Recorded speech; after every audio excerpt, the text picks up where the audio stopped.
Hi all. So I was thinking about this for a long time, and I was thinking maybe it would be a good idea to share with you the cost of living on a boat. So I've got here little notes just in case I forget. But I really just wanted to give you overview that it's in my opinion, and also in my boyfriend's opinion, who is not here today, it is very affordable. So I would start with the biggest expense, which is rent. So it's usually divided by three categories. You can be a wintermoorer. That means you are cruising around the canals and you just come to your base. You can choose any marina for winter. You can, of course, stay outside in the canals all the time. It's up to you. Or you can be a leisure moorer. That means you are in a marina, you got the base. You probably don't live on a boat, you just come in and go. It's more like a holiday home.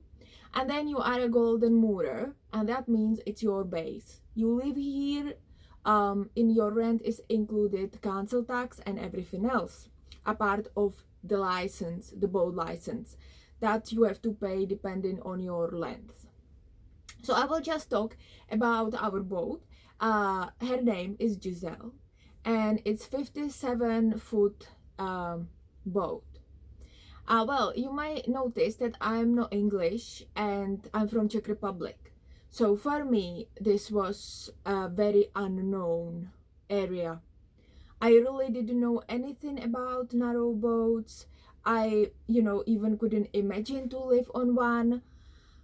That was just what happened. It's a quite another story for maybe another video if you might be interested in that, how I finished to live on a narrow boat. So I'll just give you this cost overview. So we pay as a leisure moorers. So our rent is £2,700 per year. We paid in full. You can save a bit money. Then our next expense would be gas. And gas, we mainly use gas for cooking. We've got gas bottles. I would also show you around the boat, but that would be just another video. So for the gas, me and Andy, we personally spend one bottle of gas. It's quite a big bottle, and we have one for 6 months because I'm not a massive cook and he's okay cook. So it's really depends how you cook. I know people, they love cooking and you have an oven, you have a hob, and you can spend you can change the bottle every 6 weeks, but it costs around £35. First you pay for the gas bottle, which is £35, and then for the gas. But when you already have a bottle, you just go and exchange the bottle and you pay only for the gas.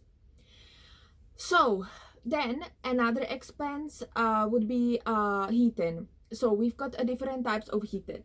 So we heat the boat with the diesel. So the system, it's called Vabesto, and it's working like a night heater. We've got the radiators. We've got 1, 2, 3 radiators in a boat, and if we press the bottom, the system is called Vabesto. Some people got the Espatcher or something like that. Then it starts heating the boat. It's not very expensive. Our tank holds diesel for £120. The diesel you are buying, it's cheap in comparison to normal diesel because you usually buy the diesel for heating. Of course, it depends. In the summer, you will have probably 80% heating and 20% of traveling, or you might have a 50% of traveling and only 50% of heating. So that Vabesto, it's also it's a hot water. It's a source for hot water. So if you don't have a Vabesto, you don't have a hot water. And that would also depends. I would say £200 a year. If you don't do big trips, that's more than enough. Then we've got also immersion heater. So immersion heater, that's unfortunately quite a big source of electricity. so we didn't have an immersion heater on our tank, so we had to pay to put it in. So for us it was quite expensive. It was not in very accessible place, but we have an amazing mechanic. If anybody needs, I can recommend.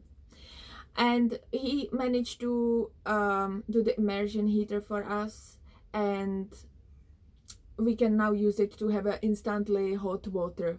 Not instantly, we can use it to have a hot water every time we have it on. But unfortunately we have realized it was too expensive, because my electricity bill was £170 for 3 months.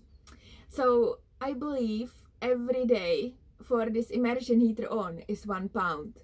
Only amazing thing was that every time I switch on a hot water in the morning when we go to work, it was amazingly hot. That was really only real advantage. So, but not for our pocket. So the immersion heater is off, and we are just using the Webasto for the hot water at the moment. It's probably a good idea to do it in the summer, but really don't leave it on all 3 months. Just switch it on 1 hour before you want to have a shower, and then it stays warm. Another expense is a coal. So we got a stove, which we only started using, and we are so happy with it. The coal, we have a 25 kilo bag, which we buy for £11.50 from our marina, and it usually lasts us all week. Mainly because we are at work all day, and then we just mainly use it during the weekend and in the afternoons.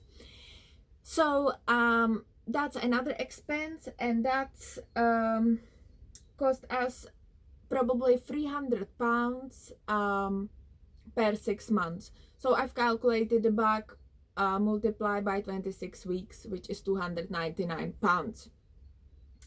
So electricity, if you don't do the mistake with the immersion heater, I would say £20 month, which is £240 a year.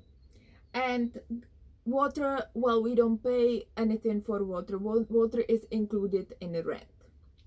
So all in all, our expense for 1 year monthly, it's £379 living on a boat monthly. So if you wanna make that figure by 12, you will know how much it costs to live on a narrow boat.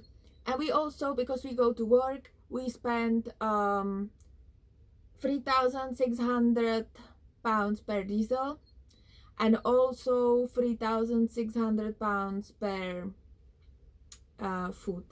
So we are using American Express for that. We are collecting the air miles, so we know that roughly the bill is every month £700.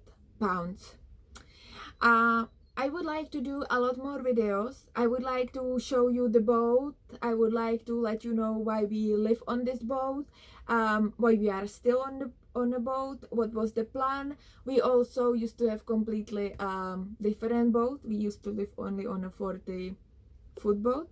It was very exciting. I love it. Mohawk, I love you. Okay guys, thank you very much for watching, and I hope you enjoyed this video. If you enjoyed it, please leave the comment below and give it a thumbs up or down. Obviously depends on you. Thank you very much. Bye.